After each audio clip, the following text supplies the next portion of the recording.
সমস্যা। হয়তো এখানে তোমরা আজ যারা লক্ষ্য নেতাকর্মী উপস্থিত হয়েছ, লক্ষ্য সমর্থক, লক্ষ্য ছাত্র ছাত্রী উপস্থিত হয়েছ, তোমাদের মধ্যে হয়তো অনেকেই এরই ভিতরে এই কাজের সাথে সম্পর্কিত।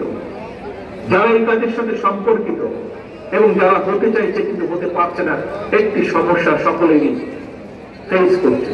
এই সেই সমস্যাটি, এই যে তারা যাদের কাজ করছে তারা তাদের যে পাওনা টাকা পাঠাচ্ছে বৈদেশিক মুদ্রায়, এটি দেশে আনা সম্ভব হচ্ছে না, অর্থাৎ আন্তর্জাতিক গেটওয়ের একটি সমস্যা হচ্ছে। এই সমস্যা সমাধানের জন্য আমরা এরই ভিতরে সংশ্লিষ্ট যে পেপাল আছে, স্ট্রাইপ আছে, ওয়াইজ আছে, তাদের সঙ্গে আমরা এর মধ্যে কথা বলেছি এবং এর মধ্যে কথা বলার মাধ্যমে আমরা অন্তত এতটুকু আসতে পেরেছি যে ইনশাআল্লাহ আমরা সরকার গঠনে সক্ষম হলে জনগণের সমর্থন নিয়ে দ্রুততার সাথে আমরা এই সমস্যাটির সমাধান করতে পারবো ইনশাআল্লাহ। তার ফলে যারা এই কাজের সাথে সম্পর্কিত তারা যেন সুবিধা পাবে, নতুন করে আরো মানুষ এই কাজের সাথে সম্পর্কিত হতে পারে। প্রিয় ভাই বোনেরা, স্বাধীনতার ঘোষক রাষ্ট্রপতি শহীদ রাষ্ট্রপতি জিয়াউর রহমান দেশে স্বনির্ভরতা এবং উৎপাদনের রাজনীতি চালু করেছিলেন। মাদার অফ ডেমোক্রেসি দেশনেত্রী বেগম খালেদা জিয়া দেশে নারী শিক্ষার প্রসার ঘটিয়েছিলেন। স্বনির্ভর জনগণ, স্বনির্ভর বাংলাদেশ, এটা গঠনের ধারাবাহিকতায় বিএনপি বর্তমানে দেশে বিদেশে কর্মসংস্থান সৃষ্টি এবং নিরাপদ কর্ম পরিবেশ নিশ্চিত করার রাজনৈতিক কর্মসূচি এবং পরিকল্পনা গ্রহণ করছে। এর মধ্যে কয়েকটি প্ল্যান প্রোগ্রাম আমি তোমাদের সামনে তুলে ধরেছি। এর বাইরেও আমরা কৃষি, ক্রীড়া, স্বাস্থ্য, পরিবেশ সহ প্রতিটি সেক্টরে সুনির্দিষ্ট পরিকল্পনা নিয়ে আমরা কাজ করছি। তবে সকল কর্ম পরিকল্পনা যদি যথাযথভাবে বাস্তবায়ন করতে হয় তার জন্য প্রয়োজন তারুণ্য নির্ভর একদল মেধাবী মানুষ। আমি আজ দৃঢ়ভাবে বিশ্বাস করি এই সকল মেধাবী মানুষ আজকে আমার সামনে যারা লক্ষ লক্ষ ভাই বোনেরা উপস্থিত তোমাদের মধ্যে এবং তোমাদের মতন যারা সারা বাংলাদেশে তরুণরা ছড়িয়ে ছিটিয়ে রয়েছে তোমাদের ভিতরে রয়েছে।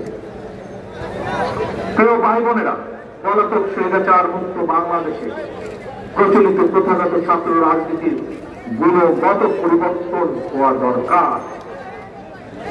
জাতীয় রাজনীতি সম্পর্কে সচেতন থাকার পাশাপাশি প্রতিটি ক্যাম্পাসে সমস্যার সম্ভাবনা নিয়ে শিক্ষার্থী এবং ছাত্র সংগঠনগুলোকে সোচ্চার থাকা জরুরি।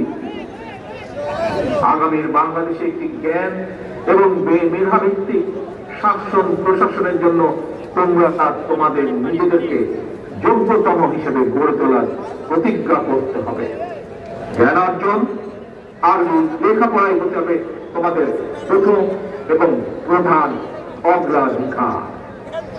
প্রিয় ভাই বোনেরা, প্রিয় বন্ধুরা, তোমরা যাতে নিরাপদ এবং সুন্দর পরিবেশে লেখাপড়া করতে পারো এই জন্য তোমাদের জন্য ক্যাম্পাসের নিরাপত্তা এবং সুযোগ সুবিধা বাড়ানো প্রয়োজন বলে আমরা মনে করি। লাইব্রেরিগুলোকে মডার্নাইজ করা, অনলাইন এবং অফলাইনে লাইব্রেরি কেন্দ্রিক বহুমুখী শিক্ষার সুযোগ চালু করা প্রয়োজন। আমি বিশ্বাস করি শিক্ষার্থী এবং শিক্ষা ব্যবস্থার উন্নয়নে যে অর্থ রাষ্ট্র বরাদ্দ করে, যে অর্থ রাষ্ট্র খরচ করে সেটি কোনো ব্যয় নয়, বরং শিক্ষার্থী এবং শিক্ষা ব্যবস্থার উন্নয়নে যে অর্থ ব্যয় করা হয় সেটিকে আমি বিনিয়োগ হিসাবে দেখি, রাষ্ট্রের বিনিয়োগ হিসাবে দেখি, ভবিষ্যৎ নির্মাণের বিনিয়োগ হিসাবে আমি এটিকে দেখি। প্রিয় ভাই বোনেরা, দেশকে দাবিদার রাষ্ট্রে পরিণত করে রাখতে বিগত 1.5 দশকের ফ্যাসিস্ট চক্র দেশের শিক্ষা ব্যবস্থাকে ধ্বংস করে দিয়েছিল। যার সাক্ষী তোমরা নিজেরা। নানা অপকৌশলে আশ্রয় নিয়েছিল শিক্ষার্থীদের নিরাপত্তা নিশ্চিত করার পরিবর্তে শিক্ষার্থীকে সন্ত্রাসীদের নিরাপদ আস্তানা হিসেবে ব্যবহার করেছিল তারা। ভাই বোনেরা, আজ এই মুহূর্তে লক্ষ লক্ষ তোমরা আজ শাহবাগে যেখানে এই সমাবেশে তোমরা বসেছ, যেখানে এই সমাবেশ অনুষ্ঠিত হচ্ছে, এর পাশেই কিন্তু খুব সম্ভব তোমাদের হাতের বাম পাশে হবে বোধহয়, হাতের বাম পাশে, অর্থাৎ মঞ্চে যারা বসে আছে তাদের ডান পাশে, মঞ্চের সামনে তোমাদের যারা বসে আছে খুব সম্ভব তোমাদের হাতের বাম পাশে ঢাকা বিশ্ববিদ্যালয়, ঐতিহাসিক ঢাকা বিশ্ববিদ্যালয়।